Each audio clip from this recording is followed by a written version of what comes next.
प्रभु यीशु मसीह के महान और सामर्थी नाम से आज के नए दिन के लिए मैं परमेश्वर का धन्यवाद देता हूँ। वो दया का परमेश्वर है और उसकी दया हमारे जीवन में बड़े कार्य करने के लिए मदद करती है। आज का आशीष और अनुग्रह वाला वचन नीति वचन उसके 14वें अध्याय के पहले वचन को देखिए। नीति वचन 14 अध्याय और पहला वचन जहाँ लिखा है, हर बुद्धिमान स्त्री अपने घर को बनाती है, पर मूढ़ स्त्री उसको अपने ही हाथों से ढा देती है। अपने जीवन में सबसे अधिक बुद्धिमान रहने वाला सुलेमान, उसने कई एक पत्नियों को भी किया, उसकी कई एक उपपत्नियां भी थी बोलकर पवित्र शास्त्र में बतलाती है। मतलब वो इस प्रकार से व्यक्ति था जिसने कई एक अनुभवों को अपने जीवन में देखा है। कई एक स्त्रियों को उसने अपने पास रखकर इस बात को देखा है कि कौन सी स्त्री भली होती है और कौन सी स्त्री बुरी होती है।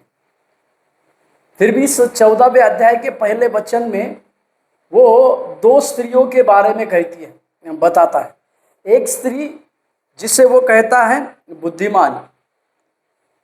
दो स्त्रियों की ये वचन की कहानी है। साथ ही साथ दो ऐसे स्त्रियों का जिक्र यहाँ पर सुलेमान करता है, जो पहली को बुद्धिमान कहता है और दूसरी स्त्री को मूर्ख कहता है।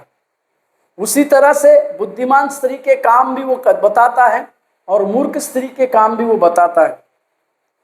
बुद्धिमान स्त्री अपने घर को बनाती है बोलकर लिखा हुआ। अपना घर मतलब वो बुद्धिमान स्त्री के पास हर विशेष बात होती है। वो हर एक चीज अपने लिए अपने घर की हर एक चीज को अपने समान संभालती है और उस घर को बनाने के लिए वो हर प्रकार से पर्याप्त करती है।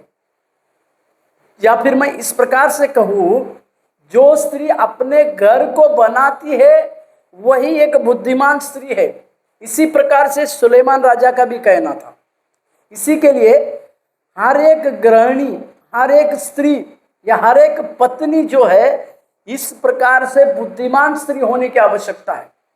जब वो बुद्धिमान स्त्री कहलाएगी या बुद्धिमान स्त्री होगी तो वो अपने घर को बनाने के लिए पर्याप्त काम करेगी या अपने पति का घर को बनाने हेतु वो अच्छे से काम करेगी। परंतु उसके दूसरे भाग में देखिएगा, जो मूर्ख स्त्री होती है वो उससे अपने घर की चिंता नहीं रहती, उससे अपने पति की बातों की चिंता नहीं रहती।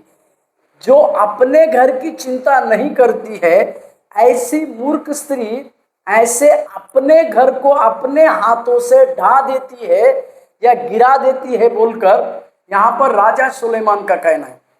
आज ना केवल ये सवेरे के समय में हम उन स्त्रियों के बारे में देखें, परंतु अपनी पत्नियों के लिए एक बुद्धिमान स्त्री होने हेतु हम परमेश्वर के पास ठहरे रहे, परमेश्वर को लगातार प्रार्थना करते रहे कि परमेश्वर हमारी पत्नियों को जो भली स्त्री बनाए, बुद्धिमान स्त्री बनाए। और उनके बुद्धि के लिए जब हम प्रार्थना करें तो परमेश्वर उन्हें उसी प्रकार से घर बनाने वाली स्त्री भी बनाएगा। जिसी बातों को हम सवेरे के समय में सीखे और अपने जीवन में लागू करें। प्रभु आपको आशीष दे। धन्यवाद।